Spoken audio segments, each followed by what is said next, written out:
Les amis, vous avez vu le titre de cette vidéo. Aujourd'hui, je vous parle d'un micro un peu spécial parce qu'il a deux fonctionnalités. C'est à la fois un micro caméra, mais également un enregistreur externe. Et ça, je crois que c'est la première fois que je vous parle du Zoom M3 MicTrack. C'est le nouveau modèle qui vient de sortir en début d'année. D'ailleurs, si vous avez vu le making-of de mon film sur la Guadeloupe ou mes différents posts Insta, vous l'avez certainement vu apparaître parce que je l'ai emmené avec moi et je l'ai utilisé tout le temps pour faire des prises de son d'ambiance ou de bruitage. Alors, est-ce que c'est le micro caméra ultime? Est-ce que c'est pratique ou est-ce qu'il faut encore l'améliorer? On va répondre à ces différentes questions dans la vidéo. D'ailleurs, actuellement, vous vous en doutez, depuis le début, vous êtes en train d'entendre ma voix à travers ce micro, donc le Zoom M3.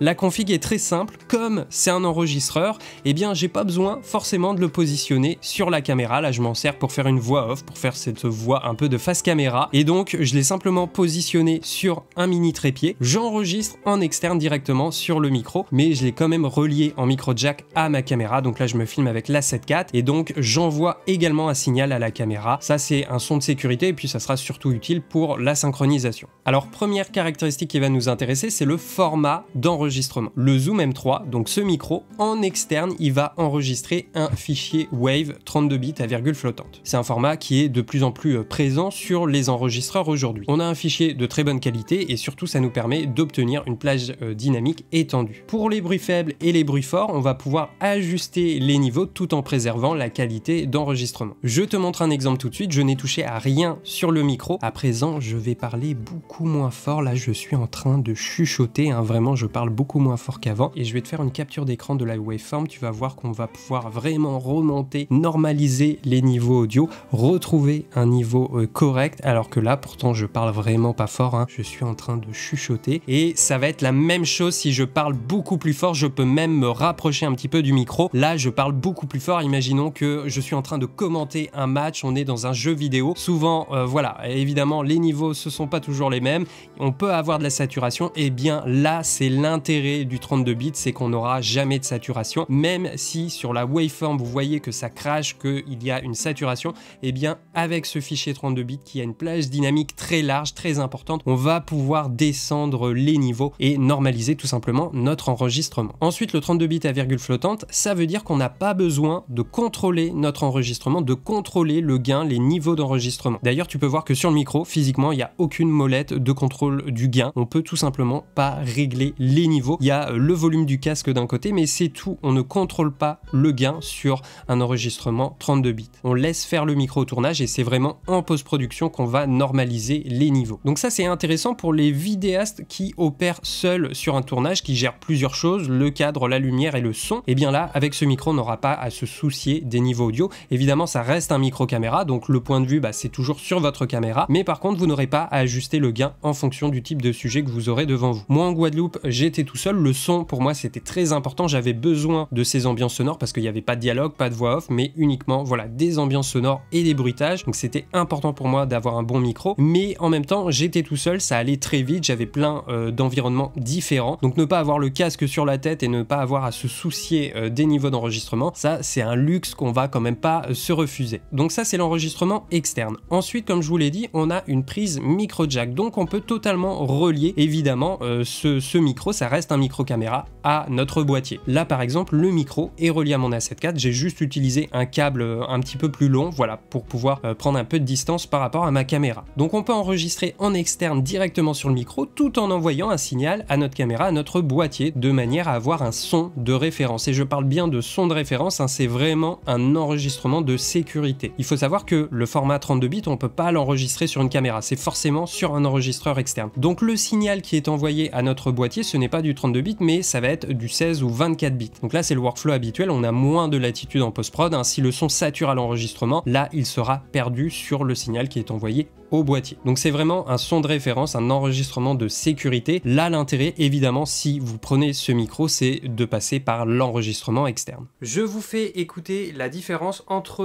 l'enregistrement en externe, donc sur le Zoom M3, donc là c'est en 32 bits, et puis l'enregistrement directement sur l'A7 IV, la caméra, donc là c'est plus du 32 bits, je crois que c'est du 16 ou du 24 bits qui est envoyé directement à la caméra. Donc là en principe entre les deux formats on entend bien la différence, hein. L'enregistrement 32 bits est de meilleure qualité qualité, et l'enregistrement de sécurité, parce que c'est un enregistrement de sécurité qui est envoyé donc directement sur l'A7 IV. Là on manque un petit peu de niveau, j'ai dû vraiment pousser le gain sur ma caméra et du coup bah on a remonté le bruit ambiant. Donc ça c'est un petit peu dommage. La qualité audio quand elle est envoyée via micro jack sur la caméra, elle est un peu moins bonne. Par contre évidemment elle est très bonne quand on utilise l'enregistrement externe, donc via le 32 bits, et c'est ça vraiment la fonction première, la caractéristique de ce micro. L'autre enregistrement sur la caméra, c'est vraiment juste pour avoir la waveform, pour avoir l'onde audio comme signal de référence pour la synchronisation, et il vaut mieux éviter de l'utiliser en tant qu'enregistrement principal parce que là on pourrait être déçu. Je vous fais un petit test en extérieur, donc voilà, là il y a le Zoom M3 sur l'A7 IV,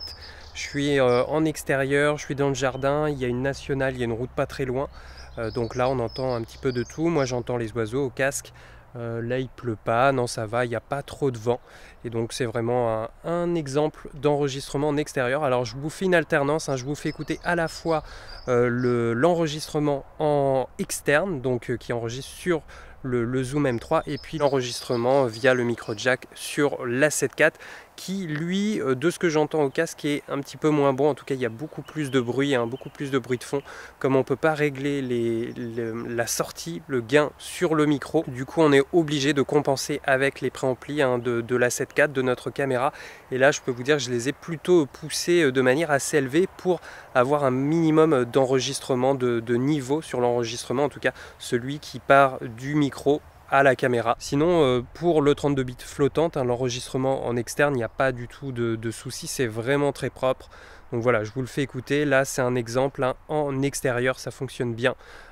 Voilà un peu les différences entre le 32 bits et je crois que c'est du 16 ou du 24 bits qui est envoyé directement à la caméra via le micro jack. Alors comment on alimente ce micro? Il a besoin de 2 piles AA pour fonctionner. La marque annonce environ 12 heures d'autonomie avec des piles alcalines. Alors moi personnellement j'ai dû changer à peu près 3 fois les piles pendant mon voyage en Guadeloupe. Je rappelle, j'ai filmé à peu près sur 11 jours, donc en moyenne tous les 3-4 jours j'ai changé les piles et je filmais à peu près toute la journée, et du coup j'enregistrais avec le micro toute la journée. Alors ce qui est intéressant aussi, certes on n'a pas une batterie intégrée, mais on peut alimenter le micro via son port USB-C. Alors par contre il faut une alimentation 5 volts, hein. Donc sur le secteur je l'ai essayé avec un adaptateur pour câble USB-C, ça fonctionne bien. Par contre sur certaines caméras il doit manquer peut-être un peu de puissance au niveau du port USB-C, parce qu'avec l'A7 IV, et j'ai fait aussi le test avec le Lumix S5 II, je n'arrive pas à alimenter le micro en USB-C. Donc ça c'est un poil dommage. C'est vrai que ça serait très pratique de pouvoir alimenter le micro avec sa caméra, surtout quand on arrive à la fin des piles, mais il nous reste encore à tourner quelques plans. D'ailleurs le M3 peut être utilisé comme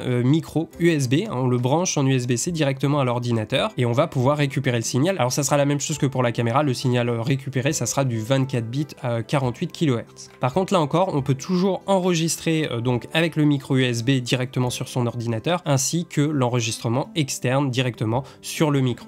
Alors je vous montre encore un autre exemple, on pourrait très bien utiliser ce micro pour faire une voix off. Donc là je n'ai rien changé, je me suis rapproché du micro. Alors là l'idéal, il faudrait peut-être ajouter un filtre anti-pop. Là j'ai pas retrouvé le mien, donc tu peux voir que ça fonctionne quand même sans le filtre anti-pop. Mais l'idéal évidemment pour une prise de son très propre, ça serait d'en avoir un. J'ai juste là activé le filtre coupe bas, donc ça peut aider à réduire un petit peu l'explosive. Et là voilà, on pourrait faire une voix off comme ça. Je n'ai pas modifié, je n'ai pas touché, d'ailleurs je ne peux pas toucher au gain, au niveau, à l'enregistrement. J'ai exactement les mêmes paramètres que ce qu'il y a là depuis tout à l'heure avec cet enregistrement en face caméra, sauf que là en se rapprochant on a un petit peu plus de proximité sur la voix et on pourrait totalement, je pense, faire une voix off. Alors je parle un petit peu du nez encore, hein, j'ai chopé un petit virus il y a quelques jours, mais voilà, je pense que pour de la voix off, bah, ça peut être très pratique, d'autant plus que là on n'a pas besoin forcément d'une caméra, hein. Vu que l'enregistreur est directement sur le micro, on peut tout simplement enregistrer son commentaire, sa voix, on peut lire un prompteur, on peut lire un script, donc là ce micro il est quand même très polyvalent.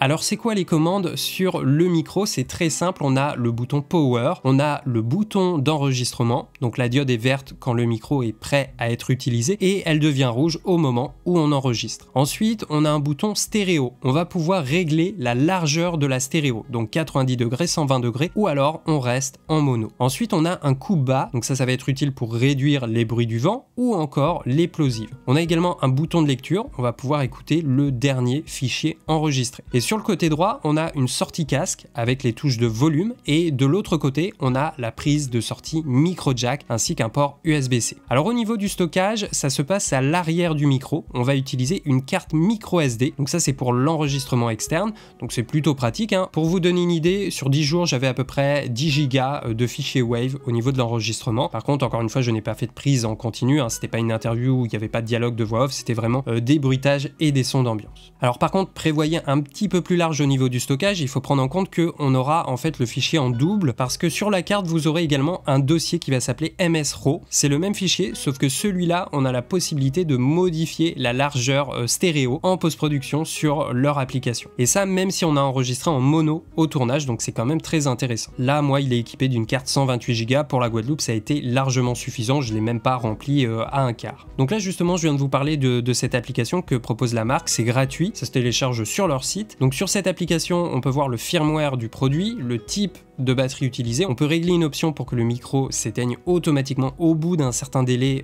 quand il n'est pas utilisé. Et puis on peut voir l'espace restant sur la carte. Donc là sur l'application, j'ai chargé un dossier avec différents fichiers Wave que j'ai déjà enregistrés avec le Zoom M3. Tu peux voir qu'il y a le Wave classique, ça c'est le premier fichier que tu enregistres. Et ensuite j'ai également joint le deuxième fichier, donc le MS-RAW. Et c'est avec ce fichier qu'on va pouvoir contrôler la largeur stéréo. Tu vois que par défaut on est sur du mono, il a été enregistré comme ça en mono. Là je vais juste hop le mettre sur pause. Et moi je peux choisir donc du stéréo 30, 60, 90, 120 et 150. Donc on a le choix de repasser sur du stéréo en post-production. Ça c'est quand même assez unique, c'est très intéressant. Et puis sur les fichiers classiques, tu ne peux pas. Par contre, il faut vraiment prendre ce MS-RAW. Par contre, sur tous les autres fichiers, tu peux contrôler le gain déjà avec cette application. Hein, tu peux l'augmenter ou tu peux le descendre un petit peu. Et puis lors de l'export, tu peux choisir si tu veux conserver donc le 32 bits, si tu veux voilà retravailler ce fichier par exemple sur ton logiciel de montage, ou du 24 bits linéaire. Et puis tu as le choix d'activer la normalisation. Donc là, il va normaliser les niveaux aux alentours de 0. Donc on a cette option directement sur cette application. Alors je vais vous faire écouter quelques exemples d'enregistrement audio pris avec ce Zoom M3 lors de mon voyage en Guadeloupe. C'est pour vous montrer un petit peu voilà, la qualité d'enregistrement et puis à quoi ça peut être utile quand même un fichier 32 bits pour la prise de son d'ambiance ou de bruitage. Donc là pour ce premier plan, on était à la Désirade, c'est une île qui fait partie de l'archipel de la Guadeloupe, et puis il y a les vagues, là juste à côté il y avait un iguane qui se dorait un peu la pilule sur les rochers. Donc voilà un peu le retour. Là pour l'instant c'est à 0 au niveau du volume, donc j'ai pas traiter le son.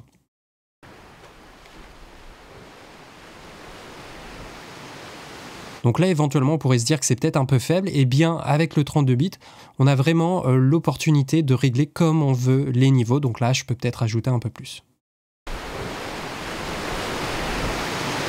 Voilà, là, c'est peut-être un peu beaucoup pour des bruits de vagues, mais on a cette possibilité. Alors l'exemple suivant, là c'est la nature, on est un petit peu plus loin de la mer et là on a une vache qui broute. Alors par défaut, on l'entendrait pas, hein, si je réinitialise le gain là.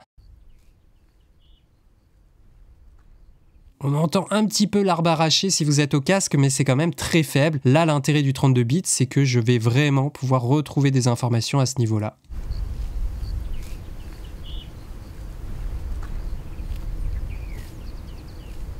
Évidemment, on remonte un peu de bruit, on remonte également les bruits du vent, mais là, on remonte beaucoup moins de bruit que si on avait un enregistrement classique 16 bits, 24 bits. Ça serait pas possible de faire plus 20 au niveau du gain, on aurait des hachures, ça serait pas très beau. Là, ça reste très très propre et puis après, on peut l'ajuster. En tout cas, là, on entend beaucoup plus clairement les sons de la nature. On passe au plan suivant.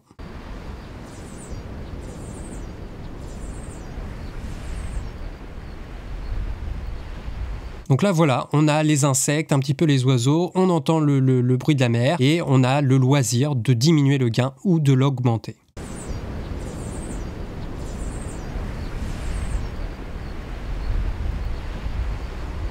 Alors là, par exemple, sur ce fichier, tu vois que par défaut, on a de la saturation. Là, on était sur le bateau, il y avait le bruit du moteur, c'était très très fort. Et là, je n'ai pas touché au niveau. Donc là, je suis à 0 au niveau du volume. Je vais pas vous le faire écouter là, ça va faire mal au casque. Mais tu vois qu'on a des pics qui sortent. Donc là, théoriquement, on a de la saturation. Maintenant, avec le 32 bits, eh bien, on a tout le loisir de retrouver ces informations et de protéger notre prise de son. Donc là, on va retrouver un niveau un peu plus correct. Donc maintenant, je vous fais écouter.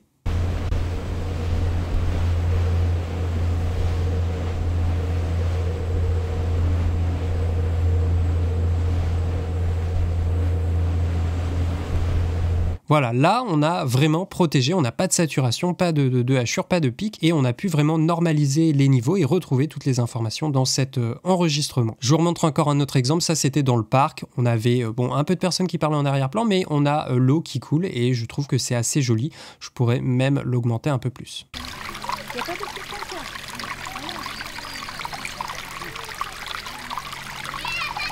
Voilà, ça c'est une prise vraiment enregistrée avec le Zoom M3. Et puis encore un autre exemple qui aurait pas forcément été possible avec un micro habituel. Là, on a un colibri, on va entendre son petit cri.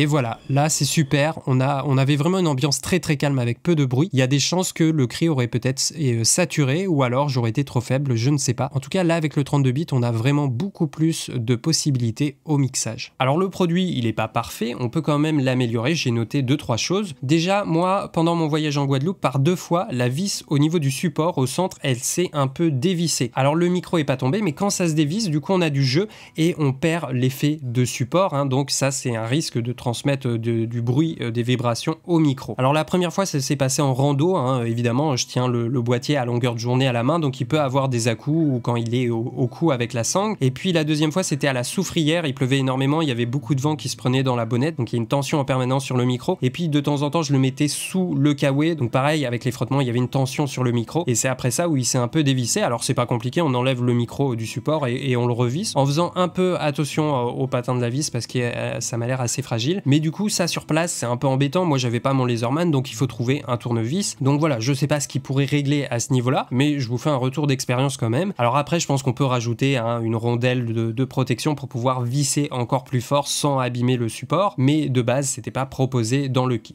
Deuxième point qui pourrait s'améliorer, alors c'est pas forcément un souci mais c'est le matériau de fabrication. Faut savoir que le micro est totalement en plastique. Alors les avantages c'est qu'il est très léger, environ 135 grammes même avec les piles, donc ça c'est positif, mais il est quand même assez fragile. Alors après pour moi c'est pas un gros point négatif, hein, ça reste un micro, ça reste un produit audiovisuel, il faut quand même en prendre soin, d'autant plus que c'est pas la première fois chez Zoom, hein, la plupart de leurs produits ont quand même pas mal de plastique, mais habituellement on a un peu plus cette sensation de robustesse que là on n'a pas vraiment avec ce micro. Ensuite au niveau de l'ergonomie, ce qui pourrait être intéressant c'est d'avoir un petit retour, un petit écran LCD. Alors ça peut être tout petit mais juste pour avoir par exemple l'information de la batterie, peut-être avoir un pourcentage ou encore connaître l'espace restant sur la carte mémoire. Là au niveau de la batterie, le seul repère qu'on a c'est la couleur de la diode. Quand c'est vert c'est qu'il reste suffisamment au niveau des piles.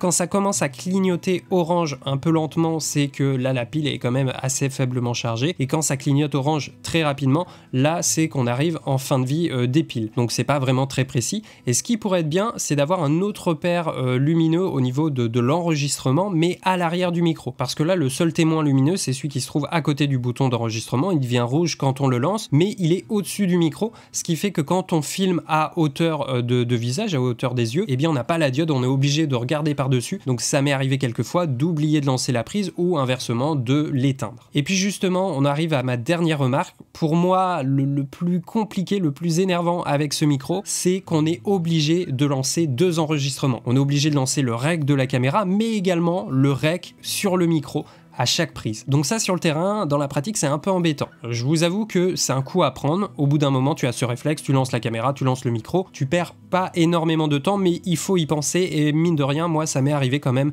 des fois d'oublier de lancer la prise ou inversement de la couper. Alors ça je sais que c'est compliqué parce que toutes les caméras sont différentes et pour l'instant les enregistreurs externes ne communiquent pas avec les caméras, et ça c'est le cas pour tous les enregistreurs. Donc si un jour Zoom arrive à travailler à ce niveau là avec quelques marques de caméras possibles, ça pourrait être vraiment très pertinent, très intéressant je pense, parce que là pour le coup ça serait tellement plus simple et plus pratique de lancer uniquement le rec de la caméra et ça lancerait également celui de l'enregistreur externe. Alors il y a encore un autre détail que je voulais aborder, c'est le sujet des interférences. C'est vrai que si vous allez voir d'autres reviews, il y a eu quand même quelques débats, quelques tests moyennement positifs à ce niveau-là. Alors pas tant sur ce micro, mais plutôt sur le M2 et le M4 de chez Zoom. Moi honnêtement je l'ai testé, je peux vous le remontrer. Là j'ai mon téléphone d'allumé, je peux passer par exemple sur la 4G et je passe le micro tout autour du micro. J'ai pas noté d'interférence particulière. Là du coup j'ai même passé le casque sur la caméra, parce que généralement en externe on l'entend pas trop, mais quand c'est le signal qui est envoyé à la caméra il peut avoir un peu plus d'interférence, et là vous voyez j'ai pas l'impression qu'on ait grand chose. Je vais voir si je lance quelque chose. Là, on entend un petit peu. Voilà, là on l'a entendu brièvement, mais au bout d'un moment ça part. Et en fait, quand je repasse au même endroit, là je l'entends plus.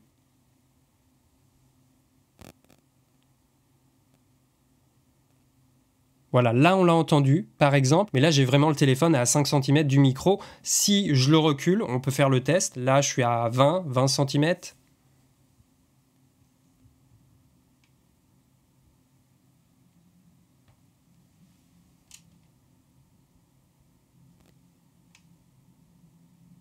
Là, on a entendu un truc très léger. Là, légèrement.